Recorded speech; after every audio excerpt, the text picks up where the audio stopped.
Hey guys, welcome back to my channel. അപ്പോൾ ഇന്നത്തെ video എന്ന് പറയുമ്പോൾ നമ്മുടെ നേഴ്സിംഗ് സ്റ്റുഡൻറ്റ് പീരീഡ് എങ്ങനെയൊക്കെ അടിപൊളിയാക്കാം. ഇപ്പം നേഴ്സിംഗ് കോളേജ് ലൈഫ് എന്ന് പറയുമ്പോൾ തന്നെ വർക്ക് ലോഡ്, സ്ട്രെസ്സ് അങ്ങനെയൊക്കെ ഉണ്ടാകും. അപ്പോൾ അതിൽ നിന്നൊക്കെ നമുക്ക് എങ്ങനെ റിലാക്സ് ആവാം, എങ്ങനെയൊക്കെ റിക്കവർ ആകാം എന്നൊക്കെ പറ്റിയാണ് ഇന്നത്തെ വീഡിയോ. അപ്പോൾ വീഡിയോയിലേക്ക് പോകുന്നതിന് മുമ്പ് നിങ്ങൾ ചാനൽ സബ്സ്ക്രൈബ് ചെയ്തില്ലെങ്കിൽ സബ്സ്ക്രൈബ് ചെയ്യുക, പിന്നെ നിങ്ങളുടെ ഫ്രണ്ട്സിന് ഷെയർ ചെയ്തും കൊടുക്കുക. അപ്പോൾ ഫസ്റ്റ് സെമ്മിൻ്റെ ക്ലാസ് ഒക്കെ തുടങ്ങിയിട്ട് ഇപ്പോൾ ഒരു മാസമൊക്കെ ആവാറായി. ഇപ്പോൾ ഒരു നേഴ്സിംഗ് സ്റ്റുഡൻറ്റ് ലൈഫിലേക്ക് തുടങ്ങി കഴിഞ്ഞിരിക്കുകയാണ്. അപ്പം എല്ലാവരും ഇപ്പോൾ വീട്ടിൽ നിന്നൊക്കെ മാറി നിന്ന് ഹോസ്റ്റൽ ലൈഫിലേക്കായി. അപ്പം ഹോസ്റ്റൽ ലൈഫ് എന്ന് പറയുമ്പോൾ പുതിയ ലൈഫ് സ്റ്റൈല്, പുതിയ ആൾക്കാർ, ഇതൊക്കെ പിന്നെ ആ എൻവയോൺമെൻ്റ് ഒക്കെ ആയിട്ട് അഡാപ്റ്റ് ചെയ്ത് വരാൻ ഇപ്പോൾ 1 to 2 months ഒക്കെ എടുക്കും. ഇപ്പം കോളേജിൽ ഇപ്പോൾ ക്ലാസ് ഒക്കെ തുടങ്ങി, ഇപ്പോൾ ചെറിയ ചെറിയ ടോപ്പിക്സ് ഒക്കെ തുടങ്ങിയിട്ടുണ്ട്, പഠിപ്പിക്കാനൊക്കെ തുടങ്ങി. അപ്പോൾ പറ്റുന്ന രീതിയിലൊക്കെ ആ ടോപ്പിക്ക് അന്നന്ന് പഠിപ്പിക്കുന്ന ടോപ്പിക്ക് അന്നന്ന് തന്നെ ഒന്ന് വായിച്ച് പോകുന്നത് നന്നായിരിക്കും. പിന്നീട് അത് നിങ്ങൾ ബുക്ക് തുറക്കുമ്പോൾ ഇത് ഞാൻ മനസ്സിലാക്കാൻ അത് എളുപ്പമായിരിക്കും. ഇത് ഞാൻ നേരത്തെ വായിച്ചിട്ടുണ്ടല്ലോ എന്നുള്ളൊരു പെട്ടെന്നങ്ങ് ഗ്രാസ്പ് ചെയ്ത് എടുക്കാൻ വേണ്ടി ചിലപ്പോൾ നിങ്ങൾക്ക് എളുപ്പമായിരിക്കും. ഈ റൈറ്റിംഗ് വർക്ക്സ് ഒക്കെ ഡിലേ ആവാതെ സ്പീഡിൽ എഴുതി തീർത്താൽ പിന്നീട് നിങ്ങൾക്ക് ലാസ്റ്റ് സെമ്മിൻ്റെ അവസാനമൊക്കെ ആകുമ്പോൾ റിവിഷന് സമയം കിട്ടും. പിന്നെ കുറച്ചൊക്കെ മൈൻഡൊക്കെ റിലാക്സ് ആയിട്ട് ഇരിക്കാനൊക്കെ പറ്റും. അല്ലാതെ അവസാനത്തേക്ക് മാറ്റി വെക്കല് പിന്നീട് അത് നിങ്ങൾക്കും ബുദ്ധിമുട്ടാകും, പിന്നെ ടീച്ചേഴ്സിനും ബുദ്ധിമുട്ടാകും.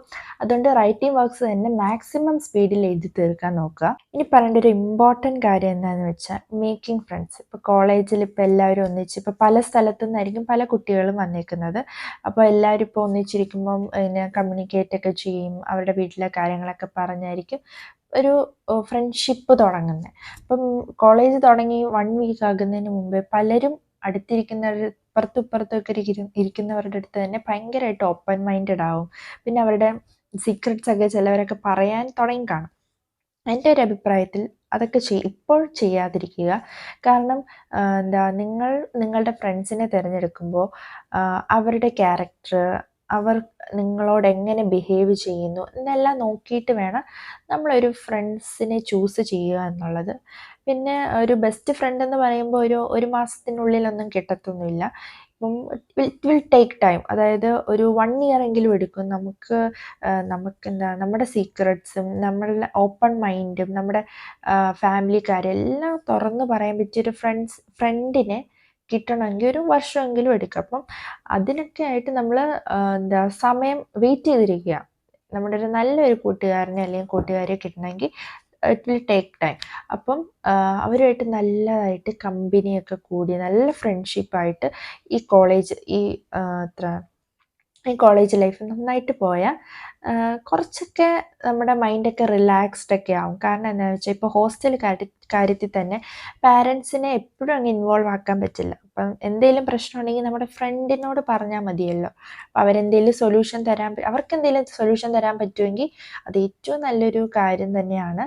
അപ്പം നമ്മുടെ ഫ്രണ്ട്സ്, അതായത് ഫ്രണ്ട്ഷിപ്പ് ഗ്യാങ് ക്രിയേറ്റ് ചെയ്യുമ്പോൾ സൂക്ഷിച്ചും കണ്ടുമൊക്കെ ക്രിയേറ്റ് ചെയ്യുക. നല്ല ഫ്രണ്ട്സിനെ തിരഞ്ഞെടുക്കാനും ശ്രമിക്കുക. അപ്പോൾ അതിൽ തന്നെ നമ്മൾ ഓവർ എക്സ്പെക്റ്റേഷൻ പാടില്ല, ഓവറായിട്ട് ഡിപ്പെൻഡ് ചെയ്ത് നിൽക്കരുത്. ഇപ്പോൾ നിങ്ങൾക്ക് എന്തെങ്കിലും ഹെൽപ്പ് ചെയ്ത് തരുന്നവരാണെങ്കിലും ലാസ്റ്റ് നിമിഷം അവരങ്ങനെ നിങ്ങളുടെ കൂടെ നിൽക്കണമെന്നില്ല, ഹെൽപ്പ് ചെയ്യണമെന്നുമില്ല. ഇപ്പോൾ ക്ലാസ് എന്ന് പറയുമ്പം എപ്പോഴും യൂണിറ്റി ഉണ്ടാവണം. അതായത് ഇപ്പം ഒരു കുട്ടി, അതായത് ഒരാളെ ഇനിഷ്യേറ്റ് ചെയ്തെടുത്ത് ആ ഹോൾ ക്ലാസ്സിനെ പാർട്ടിസിപ്പേറ്റ് ചെയ്യുന്ന രീതിയിലും ആ ഹോൾ ക്ലാസ്സിനെ ഇൻക്ലൂഡ് ചെയ്യിക്കുന്ന രീതിയിലും വേണം ആ ക്ലാസ്സിൽ എല്ലാ ആക്ടിവിറ്റീസും നടത്താൻ. പിന്നെയുള്ളതാണ് ഈ നേഴ്സിംഗ് കോളേജ് ലൈഫിൽ പഠിത്തം, ഡ്യൂട്ടി ഇത് മാത്രമല്ല ഉള്ളത്. നമ്മുടെ ആർട്സിനും സ്പോർട്സിനൊക്കെ നമ്മളായിട്ട് തന്നെ ടൈം കണ്ടെത്തണം. അതുപോലെ തന്നെ നമ്മൾ അക്കാഡമിക്സിലും നമ്മൾ ഈക്വൽ ഇമ്പോർട്ടൻറ്റും കൊടുക്കണം. ഇപ്പം ആർട്സും സ്പോർട്സും ഈ അക്കാഡമിക്സും ഒക്കെ ഈക്വലായിട്ട് ബാലൻസ് ചെയ്ത് പോവുകയാണെങ്കിൽ നമ്മുടെ നേഴ്സിംഗ് കോളേജ് ലൈഫ് അടിപൊളി തന്നെയായിരിക്കും. ഈ ആർട്സും സ്പോർട്സ് എന്നൊക്കെ പറയുമ്പോൾ നമ്മുടെ സ്റ്റുഡൻറ്റ് ലൈഫ്, അതായത് നേഴ്സിംഗ് സ്റ്റുഡൻസിന് SNA എന്ന് പറയും, സ്റ്റുഡൻറ്റ് നേഴ്സിംഗ് അസോസിയേഷൻ, SNAയുടെ പ്രോഗ്രാം വരും. പിന്നെ Kuhas, Kerala university of health and സയൻസിൻ്റെ പ്രോഗ്രാംസ് വരും. അപ്പോൾ നമ്മൾ ഈ ആർട്സിലും സ്പോർട്സിലൊക്കെ മാക്സിമം എല്ലാവരും പാർട്ടിസിപ്പേറ്റ് ചെയ്യാൻ നോക്കണം. ഇതൊക്കെയാണ് നമ്മുടെ നേഴ്സിംഗ് കോളേജ് ലൈഫിൽ അടിപൊളി സാധനങ്ങൾ എന്താണെന്നൊക്കെ വെച്ചാൽ ഈ SNA പ്രോഗ്രാം വരുമ്പോഴും കുഹാസിൻ്റെ പ്രോഗ്രാം വരുമ്പോഴാണ് നമ്മുടെ നേഴ്സിംഗ് ലൈഫ് കുറച്ചുകൂടെ സൂപ്പർ ആവുന്നത്. അപ്പം ഇതിലൊക്കെ മാക്സിമം പാർട്ടിസിപ്പേറ്റ് ചെയ്യാൻ നോക്കുക. അപ്പോൾ നമ്മുടെ മൈൻഡൊക്കെ ഒന്ന് റിലാക്സ് ആവും. നമ്മുടെ സ്ട്രെസ്സൊക്കെ ഇപ്പോൾ ഈ റൈറ്റിംഗ് വർക്ക്സ് ഒക്കെ ഇടയ്ക്കിൽ പോകുന്നുണ്ടെങ്കിൽ അപ്പോൾ ഭയങ്കര സ്ട്രെസ്സായിരിക്കും. ആ സ്ട്രെസ്സിൽ നിന്നൊക്കെ നമുക്ക് റിലീഫ് ആവാൻ വേണ്ടി ഇതുപോലത്തെയുള്ള എക്സ്ട്രാ കരിക്കുലർ ആക്ടിവിറ്റീസിലൊക്കെ പാർട്ടിസിപ്പേറ്റ് ചെയ്യുക. അതിനോടൊപ്പം തന്നെ നമ്മുടെ അക്കാഡമിക്സും ബാലൻസ് ചെയ്ത് പോകണം. പിന്നെയുള്ളൊരു പ്രോബ്ലമാണ് ഹെൽത്ത് പ്രോബ്ലം എന്ന് പറയുമ്പോൾ കുറേ കുട്ടികൾക്കൊക്കെ ഹോം സിക്നെസ് ഉണ്ടാവും. അപ്പം പലരും ഹോസ്റ്റൽ ലൈഫൊക്കെ ആദ്യമായിട്ടായിരിക്കും. അപ്പം അങ്ങനെ ആദ്യമായിട്ട് നിൽക്കുന്നവർക്കൊക്കെ ഈ ആദ്യത്തെ കുറച്ച് മാസമൊക്കെ വീട്ടുകാരെ പിരിഞ്ഞിരിക്കുന്നതിൻ്റെ ആ വിഷമവും എല്ലാം കൂടെ ആയിട്ട് കുറേ ഹെൽത്ത് പ്രോബ്ലംസ് ഒക്കെ വരും. അപ്പം അതിൽ നിന്ന് മാറണമെങ്കിൽ തന്നെ ഒരു കുറച്ച് നാളെടുക്കും, എങ്കിലേ നമ്മുടെ ഹെൽത്തൊക്കെ ഓക്കെ ആവും. അതായത് ചിലർക്കൊക്കെ ഫുഡായിരിക്കും പ്രശ്നം. അവരുടെ വീട്ടിലുണ്ടാക്കുന്ന ഫുഡ് ഹോസ്റ്റലിൽ തരുന്ന ഫുഡും ഒക്കെ ഭയങ്കര ഡിഫറൻസ് കാണുമായിരിക്കും. അപ്പം അതിൽ നിന്നൊക്കെ നമുക്ക് ഹെൽത്ത് പ്രോബ്ലംസ് വരാം. പിന്നെ ഉറക്കം എന്ന് പറയുമ്പോൾ വീട്ടിൽ നിങ്ങൾ താമസിച്ചായിട്ട് എഴുന്നേൽക്കുന്നത്, പിന്നെ ആ എൻവയോൺമെൻറ്റൊക്കെ ആയിട്ടും ക്ലൈമറ്റൊക്കെ ആയിട്ടും ഭയങ്കര ഡിഫറൻസ് ആയിരിക്കും ഞങ്ങളിപ്പോൾ നിൽക്കുന്ന സ്ഥലത്തും. അപ്പം അതൊക്കെ കാരണം നമുക്ക് ഹെൽത്ത് പ്രോബ്ലംസ് ഒക്കെ വരാം. അപ്പം അതൊക്കെ ആദ്യമേ നമ്മൾ ട്രീറ്റ് ചെയ്ത് പോകുന്നതാണ് നല്ലത്. നിങ്ങളിപ്പം നിങ്ങളുടെ കോളേജിൽ ഹോസ്പിറ്റലുണ്ടെങ്കിൽ അവിടെ തന്നെ പോയി ട്രീറ്റ് ചെയ്യുന്നതായിരിക്കും നല്ലത്. ആദ്യമേ തന്നെ മാക്സിമം ഹെൽത്ത് പ്രോബ്ലംസ് ഒന്നും വരാതിരിക്കണം നേഴ്സിംഗ് പഠിക്കുന്ന സമയത്ത്. പിന്നീട് അത് ഭയങ്കരമായിട്ട് ഹെൽത്ത് പ്രോബ്ലംസ് ഒക്കെ വന്നാൽ നമ്മുടെ സ്റ്റഡീസിനെയൊക്കെ ബാധിക്കും. അപ്പോൾ ആദ്യമേ എന്തെങ്കിലും സിക്നെസ് ഒക്കെ ഉണ്ടെങ്കിൽ ആദ്യമേ ട്രീറ്റ് ചെയ്ത് പോകുന്നതായിരിക്കും നല്ലത്. പിന്നെ ഉള്ളതാണ് നമ്മുടെ മെഡിക്കൽ ക്യാമ്പ്. കോളേജിലൊക്കെ നമ്മുടെ മെഡിക്കൽ ക്യാമ്പ് വരും. പിന്നെ വേറെ കോളേജിലൊക്കെ പോയിട്ട് വേറെ സ്കൂളിലൊക്കെ പോയി നമ്മൾ മെഡിക്കൽ ക്യാമ്പ് ചെയ്യേണ്ടി വരും. അപ്പോൾ അതിലൊക്കെ പാർട്ടിസിപ്പേറ്റ് ചെയ്യാൻ നോക്കുക. അതിൽ നിന്നൊക്കെ പോകുമ്പോൾ നമുക്ക് കുറേ മെമ്മറീസൊക്കെ കളക്ട് ചെയ്യാം. അപ്പോൾ ഇതൊക്കെ നമ്മുടെ നേഴ്സിംഗ് സ്റ്റുഡൻറ്റ് ലൈഫിലൊക്കെ കിട്ടുന്ന നല്ല മെമ്മറീസൊക്കെയാണ് ഈ ക്യാമ്പിന് പോകുന്നതൊക്കെ. പിന്നീട് കോളേജ് ലൈഫിൽ കിട്ടുന്ന ഏറ്റവും വലിയൊരു എൻജോയ്മെൻ്റാണ് ടൂറ്. നമ്മൾ ടൂർ എന്ന് പറയുമ്പോൾ തന്നെ ചില കോളേജിലൊക്കെ എല്ലാ സെമ്മിൻ്റെ അവസാനം ടൂറ് കാണും. ചിലർക്കൊക്കെ ഫൈനൽ ഇയേഴ്സിനായിരിക്കും ടൂറ്. അപ്പം ഈ ടൂറെന്ന് പറയുമ്പോൾ തന്നെ മാക്സിമം എല്ലാവരും മിസ്സാകാതിരിക്കുക. നേഴ്സിംഗ് കോളേജ് ലൈഫൊക്കെ പറയുമ്പോൾ അത് സ്ട്രെസ്സിൽ നിന്നും പല സൈക്കോളജിക്കൽ പ്രോബ്ലംസിൽ നിന്നൊക്കെ നമുക്ക് റിലീഫ് കിട്ടുന്ന ഒരു സമയം തന്നെയായിരിക്കും ഈ ടൂർ എന്ന് പറയുന്നത്. അപ്പോൾ നമ്മൾ മാക്സിമം എല്ലാവരും ക്ലാസ് ഫുള്ളായിട്ട് എത്ര പേരുണ്ട് അത്രയും പേര് തന്നെ ടൂറിൽ പോകാൻ ശ്രമിക്കുക.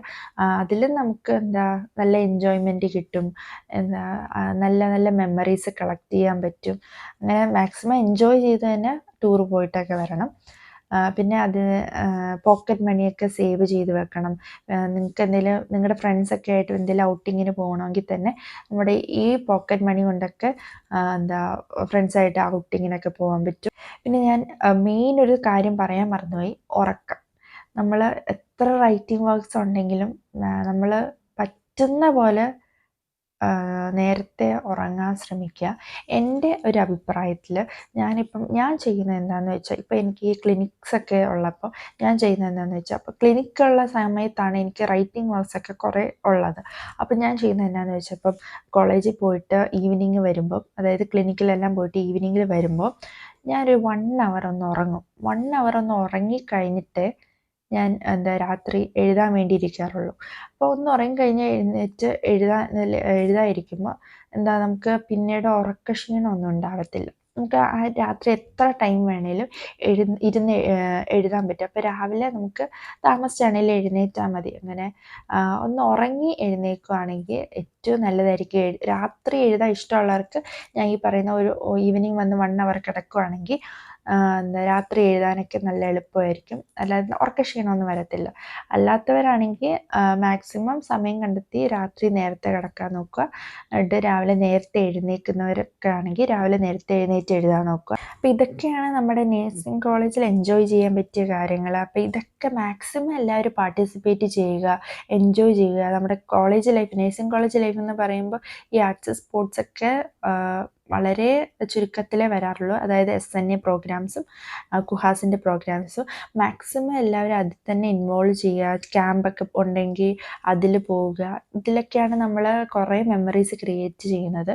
അപ്പം ഇന്നത്തെ വീഡിയോ ഇഷ്ടപ്പെട്ടവർ എൻ്റെ വീഡിയോയ്ക്ക് ലൈക്ക് ചെയ്യുക, ഷെയർ ചെയ്യുക. ഇപ്പോൾ ചാനൽ ആദ്യമായിട്ട് കാണുന്നവരാണെങ്കിൽ സബ്സ്ക്രൈബ് ചെയ്യുക. അപ്പം അടുത്തൊരു വീഡിയോ ആയിട്ട് വരുന്നവരെ ബൈ.